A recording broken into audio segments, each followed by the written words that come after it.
Hello guys, and welcome back to my channel. So you can tell obviously by the title of this video that I got an allergic reaction to the products from the line The Ordinary, which is so sad because everyone is like raving about this brand, talking about how it's dupes for like super expensive skincare, but unfortunately when you have sensitive skin it can easily be irritated and not everything that works for other people will work for you.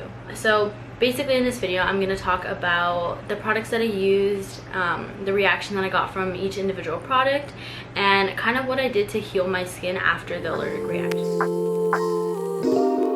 So like I mentioned, the product does work for other people, including people in my household. So my mom, she uses the products and she actually really likes them. So it's just depending on your skin type, like some things don't work for everyone. So I'm going to start off with the AHA 30% plus BHA 2% peeling solution. So this is kind of like the little blood mask that you see. It's one of their most popular products. I believe it's supposed to help with acne overall. I don't really have that much acne, so I was just kind of hoping that it was going to improve some of the texture that I have and color that I have on my skin. Just because I'm really red and I have a lot of just little bumps on my face, so that's basically why I got it. I wanted to help reduce that. And honestly, the immediate reaction that I got was that my face got super red, which is not uncommon for people with sensitive skin. Your face will get red when things are a little bit harsher, which is kind of, I don't want to use the wrong terminology here because on a lot of people it isn't harsh at all, but for my skin it just happened to be very harsh. So I immediately got red face, red cheeks, and I just thought it's normal. I use the Aztec Indian clay mask, that happens all the time, but the red usually goes away after probably 10 minutes. So with that said, I didn't stop using the product immediately, which was a mistake that I made, which I'll go into for the detail further in the video.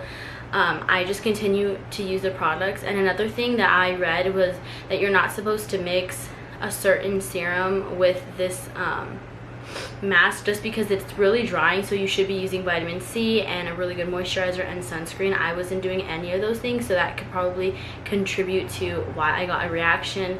But I also know that other people that have used it don't really use those things either. So this is just my personal opinion and like my perspective on how it was when I was using it. I thought it was super cool, so I thought maybe, okay, my skin needs to get used to it, so I kept doing it and my skin kind of got worse. So the next product I'm going to talk about is the Ordinary Niacinamide 10% and Zinc 1%. So this is a serum that they have that's supposed to help with, I believe, like different scarring on your face. So the reason why I got this was, again, I have a lot of texture and I do have marks on my face, just I don't know if they're sun marks or just different things, even acne scars from like popping a pimple. So this is why I had got it, and honestly I feel like this was what really reacted to my face the worst.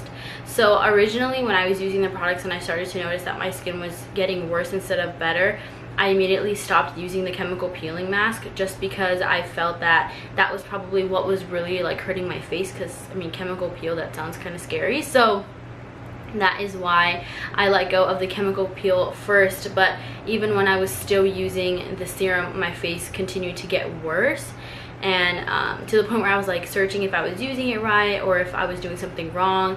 And I read that you were only supposed to use it in the night, or just like different things, and I tried kind of everything and it still didn't work.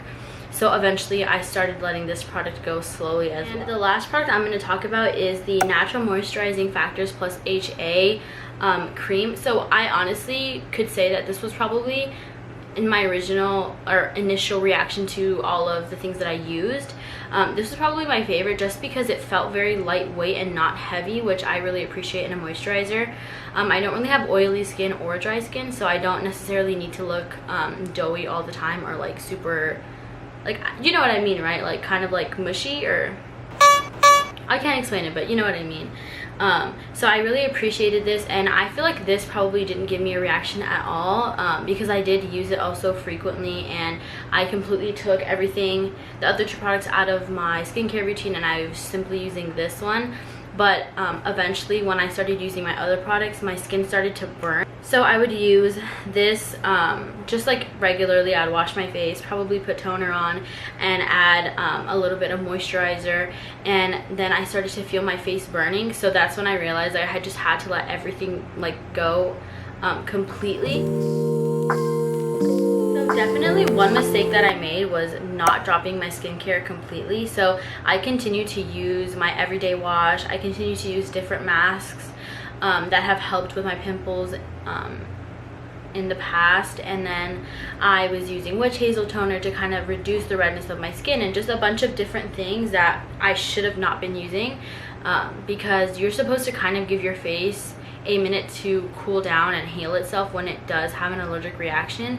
So I really wasn't doing that, so I kind of made things worse by like overstressing and thinking, oh my god, I need to like clear my face up now because this is like embarrassing and I haven't broke out like this since I was like in high school, and this is just news that's on my chin, like on my cheeks, and just a bunch of different stuff. So that is one of the biggest mistakes that I made. Another mistake that I made was not knowing when to stop using products that were harmful for my skin. So it's super important to listen to your body, and honestly, you know your body more than anybody. You know what can work for your body and what doesn't. So a big mistake for me was like, oh, everybody's using these are super awesome, like if it works for a bunch of other people then it should probably work for me too. But I kind of already had a feeling like this isn't gonna work for me. Things like this don't usually work for my skin. So that was like something that I originally knew. But on top of that, using the products, I knew my face was red. I was getting more texture than usual. I was getting pimples on my chin and on my cheeks. So pretty much I didn't notice much the first day. I actually got more pimples, but I also break out like randomly sometimes during the month. Those things combined, I should have kind of been like, okay, this is the first week, this is what I'm seeing, and I should stop using the products. Even if they work for someone else, they're not gonna work for me. So that was a huge mistake that I made, and I could have completely prevented having to heal my skin completely if I would have just stopped the product or not even used the product, knowing my background with skincare. So now that all my mistakes are out there and my opinion on the products are out there and how they reacted to my skin is out there, I'm going to talk about the process of healing your skin and kind of how my face got from what it once was to how it is now. So I'll post a picture and show you guys, but I'll also show you just how my face is. So my face is just naturally red, that's just normal, but as you can see, I don't really have as much blemishes, and this is probably within a 2-week period of me realizing that my skin had an allergic reaction. So I'm going to talk about the steps that I decided to take to better my skin. So the first thing that I did was realize that I need to stop using my products. And when I say stop using products, I mean no makeup, no sunscreen, no washing your face, no moisturizer, no toners, no anything. Like, just leave your face alone. And if you honestly feel like you need to wash your face, use warm water and wash your face and just pat it dry, and that's pretty much it. I know it is a little weird, but honestly, like, allowing yourself to just kind of let your face relax. Like, the way that I think about it is kind of like if you get your nails done and you're constantly doing acrylics and you're doing them every 2 weeks, or getting gel nails and you're doing it every 2 weeks, and your nails weaken because you're not giving them a break. So always needing to give like a part of your body a break when you're just constantly using it is super important for its healing process and for it to get back to its like fullest potential. A really controversial topic about how water can affect your skincare, but just again, in my personal like experiences, when I drink the most water, I feel the best, my skin looks the best, I feel like working out, I eat the best. So just overall, water for me is like such a huge indicator that I need to like be nice to myself and kind of take care of myself, and water really does that for me. So I started drinking water all the time. I started drinking so much water. I was drinking it in the morning, in the night, throughout the day. When I finished a cup, I would go quickly to get more. So that was something that really helped my skin, I feel like, heal, was just kind of lowering the amount of juice I was drinking, even the amount of smoothies I was drinking, and just really focusing on getting a lot of water in my body. Was something that really helped my skin. So another thing that I want to talk about is aloe vera. So aloe vera is a plant that is, I believe, antibacterial that helps cool and like nourish the skin. So the best way I can put it is, when you get usually a sunburn, you'll use aloe vera gel. That's something that's super common, and it's because the gel itself is so hydrating, so nurturing to the skin. So that's something that's super just helpful. So kind of putting that into context with my skin, I do like to use natural products. So going back to the aloe vera plant, I actually have one here at my house. So I will chop one of the little like stems of it, and I will actually like slice it open and take the gel from the aloe vera plant and put it on my face. And that is honestly something that has helped me so much. Not even only now that I have scars and, or not scarring, but now that I have blemishes and different things from the Ordinary products that I used, but also previously, if I ever did pick a pimple or had any type of scarring, I would always kind of go back to the aloe vera plant and use it to help me heal my skin. So that is something that is so important, and that is something that I really recommend using after probably 3 days without using any products. It should be safe to use on your skin because it is very delicate and natural. So that's something that really helped me, and something that I continue to use. And if you don't have an aloe vera plant, that's totally okay. You can always go and buy one from Trader Joe's, Whole Foods, or Home Depot, I believe, has a lot of plants. So that's always something that you can do, and also they're very inexpensive, so do not worry about that. But another alternative thing that you can use is aloe vera gel. It pretty much works the same, but you do want to get more on the 100% aloe vera. Like, the less ingredients the better. So that's something that was super helpful, and that's probably something that I would say is the #1 thing that helped my skin. The last tip that I want to talk about that I feel like everybody should know about is washing your pillowcases frequently, especially if you're more acne prone.